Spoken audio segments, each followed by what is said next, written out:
స్తోత్రాలు. అలాగే సంఘ కాపర్లకు మరియు వచ్చిన సంఘానికి అందరికీ వందనాలు చెప్తున్నాను. నాకు ఇచ్చిన అంశం ఏంటంటే యోహాను సువార్త 23:33లోని మాట. అందుకు ఆయన వానితో, నేడు నీవు నాతో కూడా పరదేశంలో ఉండవని నిశ్చయంగా నీతో చెప్పుచున్నాను.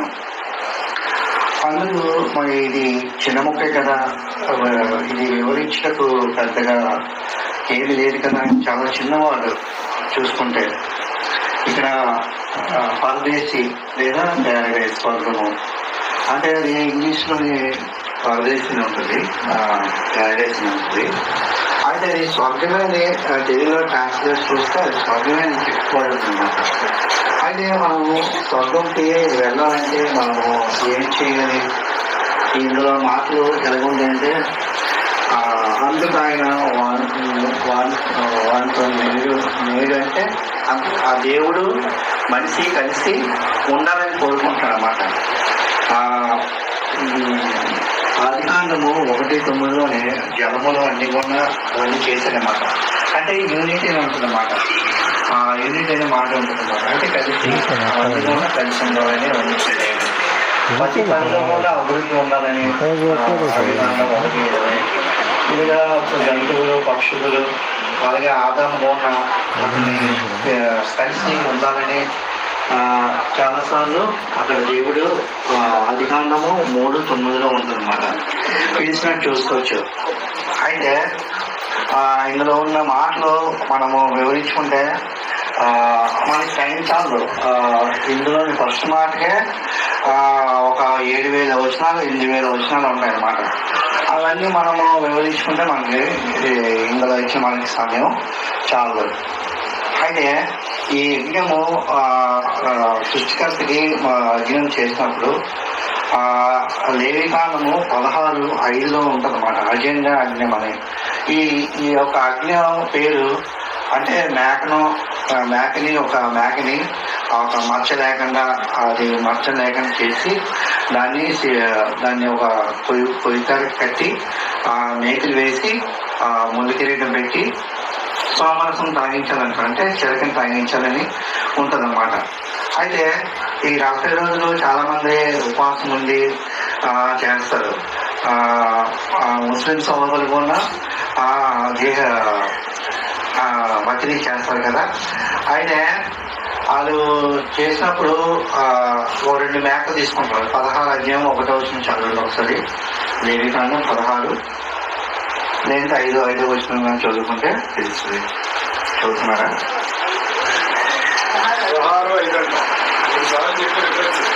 మరియు అతడు ఇశ్రాయేలీయుల సమాజం వద్ద నుండి పాప పరిహారార్థ బలిగా 2 మేక పిల్లలను దహన బలిగా ఒక పొట్టేలును తీసుకుని రావాలి. అయితే సమాజంకి ఒకటి అన్నమాట. అంటే మనకు సామాజికంగా ఉన్నాం కాబట్టి దానికి ఒకటి, మన పాపముల కోసము అన్నిటి కోసము అదొక మేక అనమాట. అయితే ఒకటి అడవిలోకి వదిలేస్తారన్నమాట. అంటే దేవుడు మనకి లోక పాపము మోసుకెళ్తున్న గొర్రెపిల్ల అంటాడు, అది విధంగా ఉంటుందన్నమాట.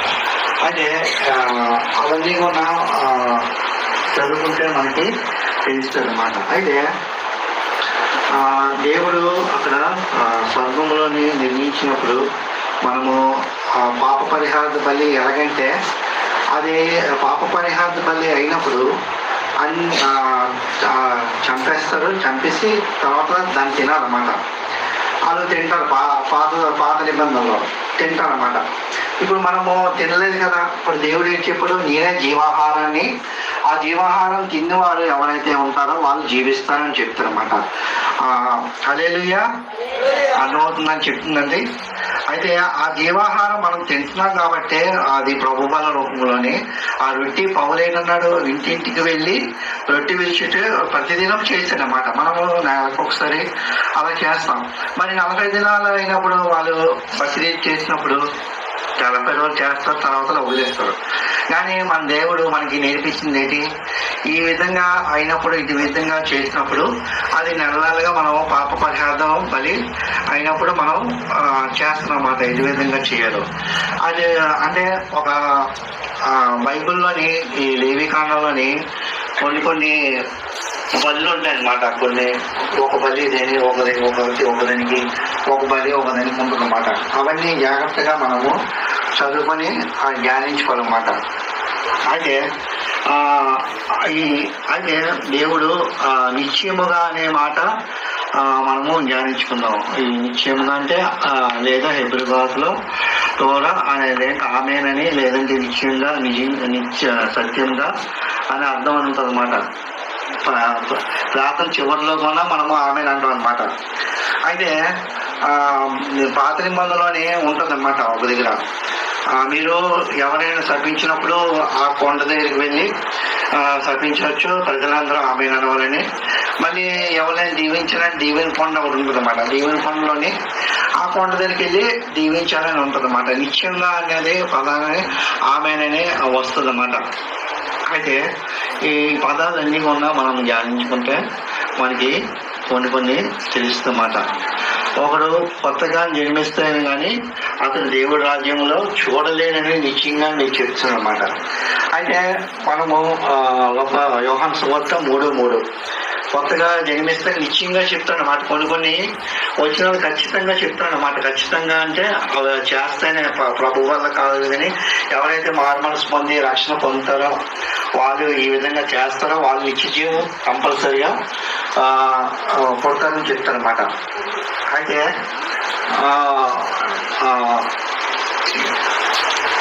మళ్ళీ యోహాను సువార్త 10:1-7 కొన్ని వచనాలు ఉంటాయన్నమాట. అయితే అవన్నీ మీరు రాసుకొని ఇంటికి చదువుకోండి. సౌలు కూడా అప్పుడు దావీదు అక్కడ ఏం చేశారంటే, అక్కడ శపించడానికి ఆ యొక్క సపరితమైన కొండ దగ్గర వెళ్తారు. కొండ పేరు తెలియదు కానీ గుర్తురాలే కానీ 2 కొండలు ఉంటాయి అన్నమాట. అప్పుడు కూడా సౌలు కూడా అప్పుడు శపించడానికి ఆయనకి వెళ్తారు అన్నమాట. ఈ ఫుల్ లైఫ్ స్టడీ బైబిల్ అని ఒకటి ఉంటుంది అన్నమాట. అందులో చదువుకుంటే పూర్తిగా ఆ యొక్క బైబిల్ యొక్క చరిత్ర అనేది అక్కడ ఏమేమి జరిగిందో అవన్నీ కూడా ఉంటాయి అన్నమాట. 58:11 కూడా వస్తుంది, చదువుకుందాం.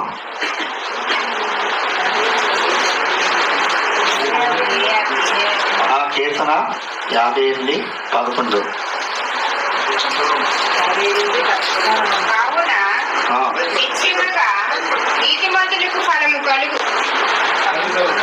నీతిమంతులకు ఫలము కలుగుననియు, నిశ్చయముగా న్యాయము తీర్చు దేవుడు లోకములో ఉన్నాడనియు మనుషులు ఒప్పుకొందురు. అయితే దేవుడు ఉన్నాడని ప్రతి ఒక్కరు ఈ యజ్ఞం ద్వారా తెలుసుకోవాలన్నమాట. నీతిమంతులు కూడా మన ఫలము కలుగుతుంది అన్నమాట. అంటే మనకి ఫలం కలుగుతుంది అన్నమాట. దేవుడు తీర్పు అనేది దేవుడు నమ్మలేని వాళ్ళకి అది వస్తుంది అన్నమాట. ఎందుకంటే దేవుడు మనకి అన్ని కూడా బైబిల్లో రాస్తాడు అన్నమాట. ఆ బైబిల్లో రాసినప్పుడు మనము కీర్తన గ్రంథం 66:19 కూడా చదువుకుందాం. మన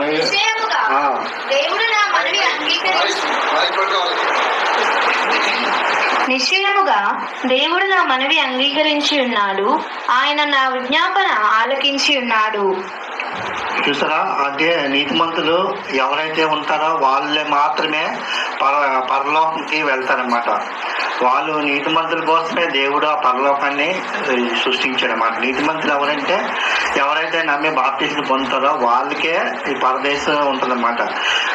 అంటే దేవుడు మనకి పూర్తిగా అన్ని కూడా చెప్పాడనమాట. వాళ్ళకి సగం చెప్పి మనకి కొద్దిగా చెప్పి అన్నట్టుగా వాళ్ళకి చెప్పలేదు అనమాట. దేవుడు మనకి అన్ని కూడా చెప్పాడనమాట. ధర్మశాస్త్రం అనేది నిశ్చయముగా ఈ లోకంలోని జరుగుతుంది అన్నమాట. మళ్ళీ దేవుడు తరతరములో ఉంటాడని కూడా అవన్నీ కూడా నిశ్చయంగా చెప్పాడనమాట. తరతరములో ఉంటాడని.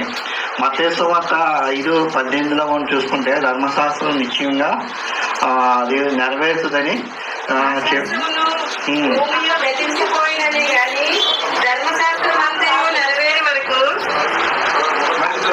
ఆకాశమును ఆకాశమును భూమియు గతించిపోయిననే గాని ధర్మశాస్త్రం అంతయు నెరవేరు వరకు దాని నుండి ఒక పొల్లైనను ఒక సొన్నైనను తప్పిపోదని నిశ్చయముగా మీతో చెప్పుచున్నాను. ధర్మశాస్త్రం అనేది నెరవేరుతుంది అన్నమాట. నెరవేర్చే ముఖ్యంగా చెప్తాను అన్నమాట.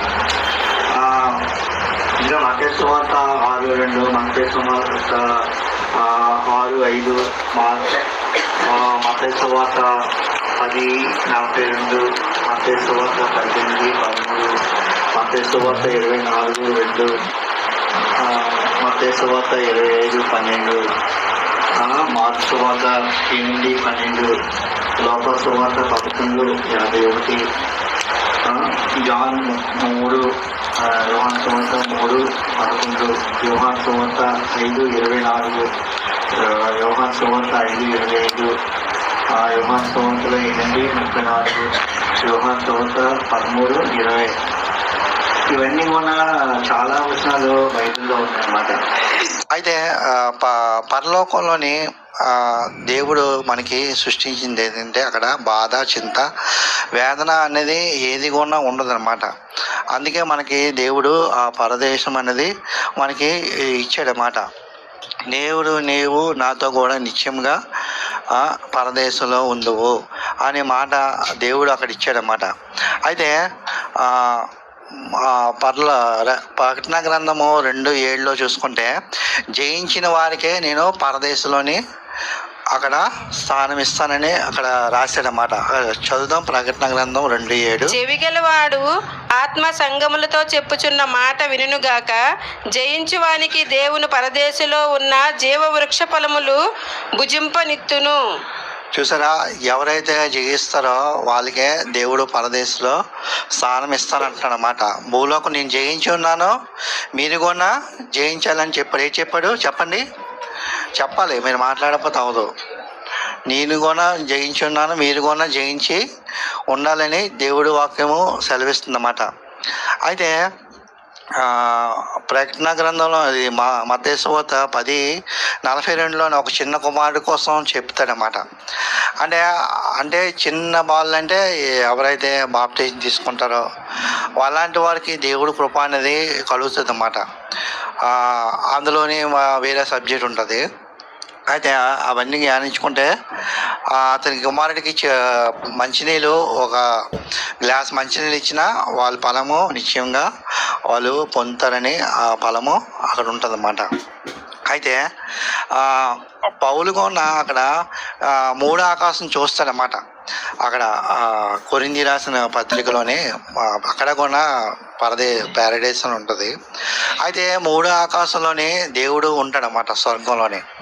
ఆ స్వర్గంలోని అక్కడ ఉన్నప్పుడు అక్కడ ఏటవుతుందంటే స్వర్గంలోని ఎవరు తప్పు చేసినా ముందుగా వచ్చింది అక్కడ సాతాన్ లూసిఫర్కి వచ్చి చెప్తారన్నమాట. లూసిఫర్కి ఉన్న పేరు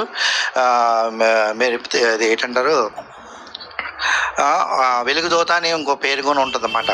అయితే అక్కడ ఎవరు పాపం చేసినా భూలోకం తెచ్చి అక్కడ బంధిస్తాడు అనమాట. అటువంటి బంధించిన లూసిఫర్కి అక్కడ మనం చూసుకుంటే పరలోకంలోని అతన్ని మొత్తం ఈ ప్రపంచం మొత్తం మీద అంత శక్తి ఇచ్చిన దేవుడు ఎప్పుడైతే దేవుడి మీద తిరగబడ్డాడో అక్కడి నుండి పడిపోవడం వల్ల ఈ యొక్క యజ్ఞం ఇవన్నీ కూడా చేసి దేవుడు మనకి మార్గాన్ని తెలియజేశాడు అన్నమాట. అయితే అతను కూడా మంచి వర్షిప్ అన్ని కూడా చేసేవాడు అన్నమాట. లూసిఫర్ డైమండ్స్ అని కొడితే ఆ యొక్క అతను ఎలా తయారు చేయబడ్డాడో అందులో ఉంటుంది అన్నమాట. ఆ పరదేశంలోనే అది ఇక్కడ ఎంత బాగుంటుందో అవన్నీ కూడా మనకు కనబడతాయి అన్నమాట. అతను ఒక స్టోన్స్తో చేయబడ్డాడు అనమాట, రంగురాళ్ళు అన్నమాట. ఆ యొక్క రంగురాలతో చేయబడినప్పుడు అప్పుడు అతను ఇలా నడుస్తుంటే అతను ఏంటయ్యేదంటే ఒక పక్క మ్యూజిక్ వచ్చేది, ఒక పక్క ప్రజలందరూ కూడా ఆరాధించేవారు. ఎవరు కూడా ఏ పాపం చేసినా కూడా అతనికి తెలిసిపోయేది అన్నమాట. అటువంటి వారికి కూడా దేవుడు శిక్ష అనేది వేయలేదు. బిలాముల్లోనే అక్కడ గృహాల్లోనే బంధించాడు అన్నమాట. ఎందుకంటే దేవుడు ప్రేమ అంత మనం కూడా ఏదైనా వచ్చిందనుకో నోటి నుండి మనము ఇదైపోవాలరా, నువ్వు నాశనం అయిపోవాలరా అని చాలా మాటలు పలుకుతుంటానమాట. అటు విధంగా కాకుండా దేవుడు ప్రేమ అనేది అతని ప్రేమ చూపిస్తూనే ఉన్నాడనమాట. ఆ తీర్పు అనేది దేవుడు లోకంలో ఉన్నాడు, తీర్పు తీరుస్తానని చెప్పిందా చదువుకున్నాం కదా. అటు విధంగా ఉంటుందన్నమాట. నీతిమంతులు ఫలం కొలుతుంది. మరి దేవుడు నమ్మలేని వారికి ఖచ్చితంగా వాళ్ళు నరకంకి వెళ్ళిపోతారన్నమాట. ఇటు విధంగా టుడే అంటే ఈ నేడు ఈ దినమే జకరియా కూడా సేమ్ వచనం, నేడు నీకు ఈరోజు రక్షణ వచ్చింది జకరియా అని చెప్తాడనమాట.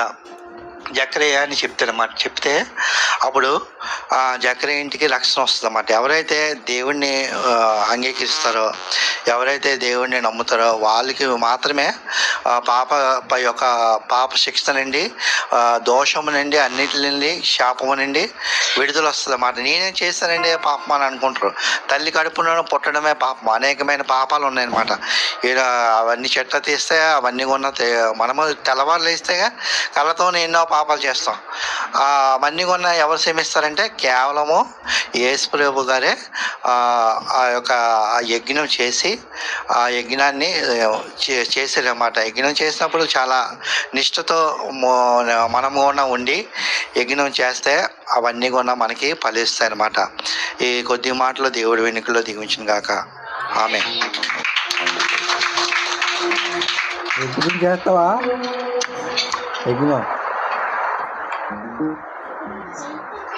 యజ్ఞం చేశాను.